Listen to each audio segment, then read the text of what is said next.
powers are legendary.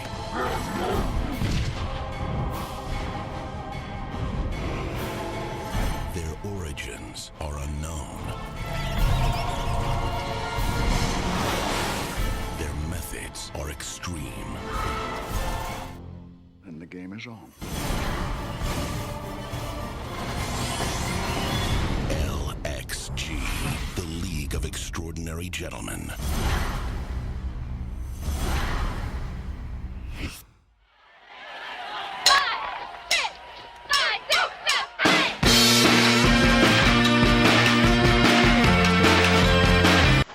You thought it was going to end at 2 episodes? What? Are you crazy? All right, week 1 in the books, ladies and gentlemen. The Fantasy League of Extraordinary Gentlemen. Week 1 results show. And also our picks here for week 2 coming up. Well, Josh, why don't you kick us off here? Give us our the final scores of the week. Let's start with the high score. The Fuzzy Nuts. Nuzzy Futz with a high score of the week of 97 takes down the Chicago Bears at 77. Next we got Carlos scoring at 87 points in week 1, taking down Tree and She's Got Game. Jeremy, you also had 87 points this week, so OG Billy Witch Doctor takes down Bag of Ditkas, who put up a solid 58. We have the Barbarians versus Joski. Joski comes out on top here, 78-73. We got Excuses Start Soon, absorbing the loss of David Johnson and beating Heinrich Maneuver 85-68. Even though Matt lost David Johnson this week, he got 15 from Breeze in the Carolina defense to win that matchup. Adama got me. He had a really good week, scoring 89 points to my 72. And the bottom of the barrel, Globox, only putting up 53 points this week from Le'Veon Bell and Rob Gronkowski. Kneecaps take them down. Jordan Howard with 12 points to power that team. So there's our week 1 results here, and getting ready for week 2. Got our nice high score for the week. Aaron, congratulations. And of course we got our low score, the Dre Slovaks, Adam, which means will be our first low week score karaoke winner. And his song will be coming out shortly. Of course, I still have to do mine later on tonight or tomorrow morning before I go to work. We'll see how it goes. Upset of the week. Now, this is not based off my own personal opinion, because I didn't think this game was going to be close to begin with. But we're going to go off of Yahoo projections. And by Yahoo projections, the biggest upset of the week is yours truly, OG Billy Witch Doctor, taking down the 6-point overdog, 6-point favorite, Mr. Stephen Rumble. And not just taking him down. My team was so infuriated by the insult of being the underdog that they ended up with the biggest blowout of the week, whooping that ass by 29 points. Yeah. 29 points. Yep. Got a got a big week out of Bradford and that Minnesota offense there, which was pretty surprising, actually. Bradford finished right behind Alex Smith as the second highest fantasy quarterback of the week. Good play by them. Well, we also do have our highest scoring actual player, the single player for the week, would have been Kareem Hunt. But again, this is not a fantasy football show. This is a League of Extraordinary Gentlemen league show. So if you didn't start your players, you don't get counted for this stuff. So Kareem Hunt, he don't count. But the highest scoring active player, oh man, it's actually 2 defenses. I know, right? Yeah, after ripping everyone for that, don't take a defense in the first 10 rounds. But that being said, these 2 defenses were not 2 that were picked in the first 10 rounds, so that shows you how much you know. But the LA Rams and the Jacksonville Jaguars both scored 28 points each to have the highest active scores in our league. The next 2, the actual players, the highest 2 players were Matthew Stafford. Good job, Joe, keeping the fade. who had 27 points. And then some guy named Sam Bradford went around and got 25. Yeah. Enjoy that. That'll be the only week you see that. I wonder who had the foresight to know he was playing New Orleans the first weekend to think, that might not be too bad a way to fall to me. I guess good thing you didn't drop collar. Then we do have, so that's the good part. We do have a little bad part, though. We do have some zeros. So, as you alluded to, the first zero is, of course, Jarvis Landry, who Craig, our own Taco, forgot to take out his freaking lineup. Come on, Craig. You're better than that, kid. This may be, last year we had a ghost team because I wasn't having it. Can't set your lineup. I'm not having it. And I usually check Craig's thing for him. I get on him about it, but life's busy for me, man. I got my kid. So, we'll see how the dice roll, man. I know it's hard for him in China. He's in our other league, in our NFL.com league, and he stays on top of that one really good because it's easy in China to get on there. But China has some weird, they don't like Yahoo. It's illegal in half the country.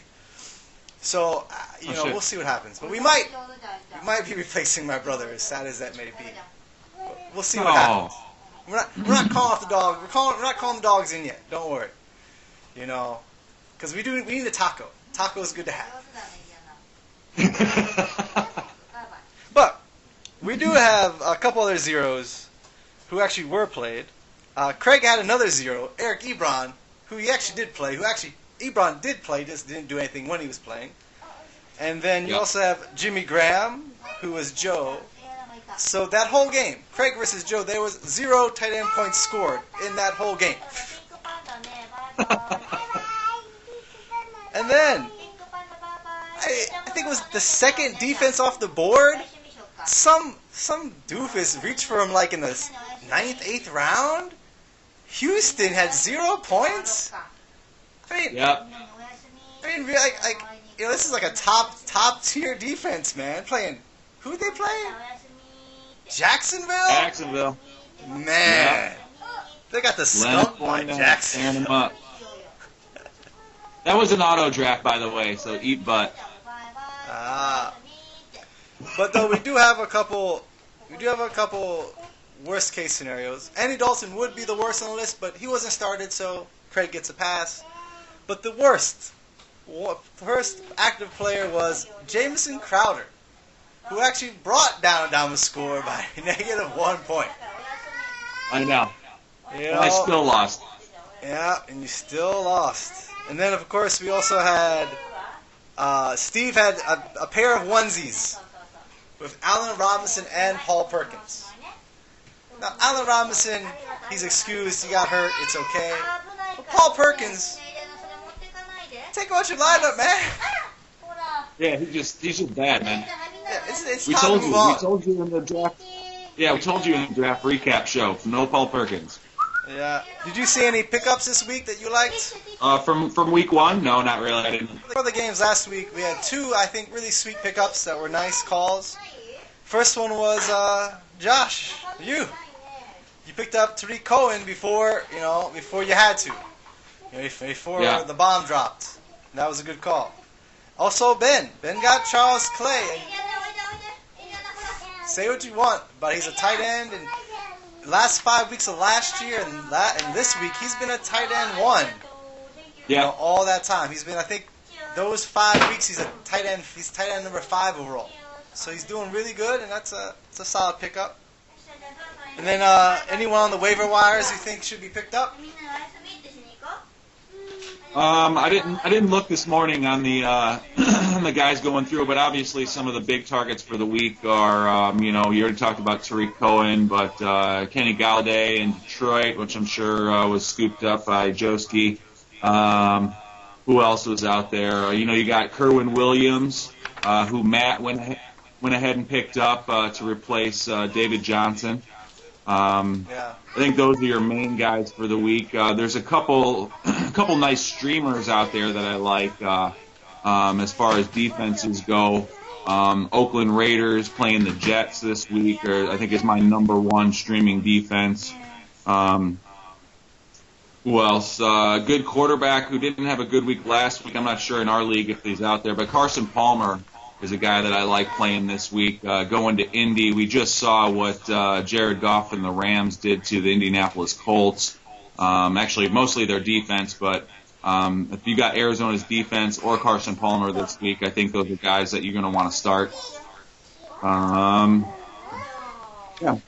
It's hard in our league, the waiver wire is so thin. There's so many players already rostered. I mean, I don't think other than Deshaun Watson, there's any quarterbacks that are available that are actual starters. So, you really got to dig deep. I'll say this, man. I'm gonna throw it out there. There's 2 running backs that they haven't been picked up yet as of now. Late Wednesday night for me, early Wednesday morning for you. Chris Johnson. Got picked up, picked up, picked up. I could see someone picking him up just on the off chance he becomes the new starter. And Matt Jones of the roster of the old Washington Redskins, he got signed by the Colts. He's just on the practice squad, nothing big. But Marlon Mack is a small guy.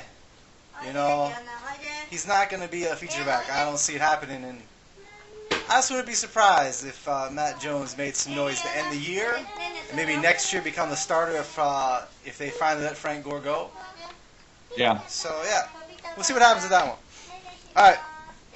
So let's get into the injuries this week. We have a big 4. I'm pretty sure you know the biggest one, Josh. So why don't you go ahead and lay it out there?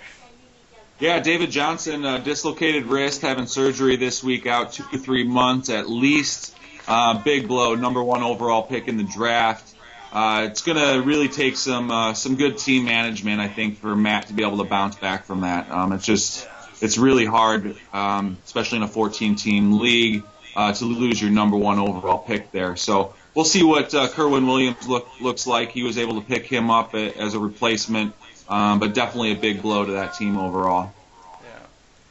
Then, of course, we lost 2 receivers with Allen Robinson going out with a torn ACL or torn MCL, and then Kevin White went down with a broken collarbone. Yeah. And there's no one really available that I think the Kevin White news helps. I think it just helps Tariq Cohen a lot, and maybe Zach Miller, who I believe Neil has, and then Allen Robinson. Actually, again, Alan Hearns, I think it's going to help him out a lot. Him and Marquise Lee, but I think Alan Hearns the most. He's going to help out, and that's one of those end of the draft people that Tree picked up. That I told you she's taking shots. So yeah, that might actually end up paying off really big for her now coming up. Yeah, that'll be interesting. I'm not picking up any Jaguars receivers. I don't think they're going to let Bortles throw the ball more than 15 times a game, honestly. The way Fournette looked this week, I think they're going to ride him until they can't give him the ball anymore. Until he can't run the ball anymore, they're just going to keep giving it to him. But you never know. Hearns was former 1,000-yard receiver, 10-touchdown guy. You might hit lightning in a bottle there for a few weeks if they do open up the offense for Bortles a little bit. Yeah. All right, and then of course we also have we have Danny Woodhead, who I didn't have yet. I didn't have much invested in him. I don't have him in any league, and I mean that opens the door for maybe Buck Allen, but I really don't think the game they just had is ever going to happen again this year. They ran the ball like 40-some times, made like 17 passes. Baltimore's not going to be able to do that all year, and I just don't see how Javoris Allen's going to have enough value to be playable on a week-to-week basis. Yeah, I think I think I'm targeting Terrence West there out of that backfield. I think he'll still get probably 20 touches, So. Oh yeah, no, but I think in any good league he's going to be owned. In our league he's already owned. Kristen has him already. Yeah. Thanks to this guy. Yeah. Looking out for you, Kristen. Our tight squeeze, our closest game, was the aforementioned Craig versus Joe. It was close enough that if Craig had just played Ted Ginn Jr. over Javaris Landry like he should have, it would have been a tie game. He wouldn't have lost. He wouldn't have won, but he would have tied. And if the doofus would have you don't play a defense that plays the Green Bay Packers. I don't care who they are. You don't play Seattle. If you wouldn't have played Seattle, He drafted 2 freaking defenses. I don't know why, but he did. If he would have played the other one was Baltimore. It scored like 30 points. He would have blown Joe out if he just would have played a defense not playing the Packers. So word to the wise, and we're going to talk about this in a minute. Don't play a defense that's playing the Packers. Just don't do it. So we're going to have to do our Cher turn back time. Highest scored player left on the bench. And this week, as we've alluded to, I think at least 3 times it seems, the highest player left on the bench was the one only Kareem Hunt. I don't know what he's going to do. He has Hunt, McCoy, and Gordon. I think this award, this is going to be, this has Adama's name written all over it. I wouldn't be surprised if like every other week Adama gets the Cher Turn Back the Time award because, man, it's going to be hard to pick, which one of those running backs is, which one. Because, there's a foreseeable way where they're all going to have 18, 20 points every week. Yeah. We'll see what happens. You could trade one of them to me. That'd be okay. Yeah. You could. Honestly, I guess, you're looking at it, you want to keep the keeper value. So Hunt, you kind of have to keep Hunt because he drafted him real late. And then, McCoy was a first round, but Gordon was a 3rd round. So either way, they're top 2 rounds. So it's either way. And I guess it depends on what you think this year. Who's going to have a better year? But knowing Adama, I think you might just hold on to him. He's a little bit stingy, man. Sure. No, that's not right. Yeah, I'm sure he will. And he's not stingy. He's good at saving the money. Like I think I told you on the pregame, the pre-draft show. He saves his money. He saves things. I can see him just holding on, just in case. Especially after watching David Johnson just go down. I think in the back of his mind is like, no, it's okay. I'll just hold on to 3 RB1s. Yeah, it's just week 1. You never know what's going to happen here. You got, LaShawn McCoy, they might run him into the ground too. And this is my baby, guys. This is my. It came to me in a dream, man. It was an epiphany. One of the most clear moments my mind has ever had. We're gonna have a breakout player every week. The highest, don't say highest scoring, just a player that they broke out. Whether they're a rookie, 3rd year, it doesn't make a difference. A player that we feel they finally had a breakout and they're going to have a good rest of the year. Not just one good game, but they broke out and they're going to have a good rest of the year. And this is going to be called the Willie Beamin Breakout of the Week. It just sounds so nice. It just rolls off the tongue, It does, man. And if anyone does not know what Willie Beamin is, man, I don't know if I know it anymore. But no, just watch a couple movies. Start with Any Given Sunday, and you'll figure it out. All right. Yeah. These are the candidates for this week. There's a couple that didn't play. They weren't played in our league, like Kareem Hunt. 4th time we said his name in the show. And also, I got to throw a little love, man. He's a kicker, but he had 19 points, and I think Giorgio Tavecchio, I think is how you say his name. Sure. The Raiders kicker. He already got picked up. I think Aaron already picked him up, which I was going to if I didn't have, once the games were over. I read a little backstory on him. He's from Cali. It's kind of a sad thing. He actually went to his pro day at his college. He went to Cal, so all these guys show up and they're watching the running backs and receivers, and the kickers go last. But he'd been practicing for like months. He was ready. But by the time he went, it started raining, so all the scouts just left. Oh man! They didn't want to. They were going to wait in the rain to watch a kicker. But he still kicked all his kicks. And it's like it's his team waited for him and clapped for him and watched him. Dude, that tells you something, man. That tells you not only is he a character who's going to he doesn't care what you say. He's going to do his thing. And also his teammates liked him enough to actually hang out with him. They hang out with the freaking kicker. So yeah, I think, I was gonna pick him up. I think that's a good pickup. And if he again was a star though. So our choices for the first Willie Beamin Breakout Player of the Week, are Mike Gillisley, who scored 22 points for Ben, Leonard Fournette, who scored 18 for JJ. And then, again, we had a couple of people. Kenny Galladay, who had 18 for Matt. And Tariq Cohen, who had 16 for you. But again, they weren't started. So we're really looking at just Leonard Fournette and Mike Gillislee. Gillislee might have got more points, but that's because he had 3 touchdowns. He only had 45 yards. He averaged, I think, 2.8 yards per carry. It wasn't a pretty 22 points. And I don't know. Again, I wouldn't feel comfortable starting him every week. I just wouldn't. Leonard Fournette, I can start him. Who is it? Hey, JJ, if you don't want him, I'll take him. Just let me know, man.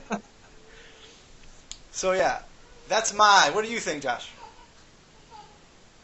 Yeah, I mean, I'm going with Fournette. If we're talking about season-long production, I think the kid proved everything that he said during training camp, as far as the NFL being easy for him, and going up against a good defense at Houston, really showed he's got some skill, got some toughness, and like I said earlier, they're not gonna let Bortles throw the ball at all. So he better be ready, because that kid's gonna eat and eat and eat. So I hope he's ready to take a lot of punishment, because it's coming his way.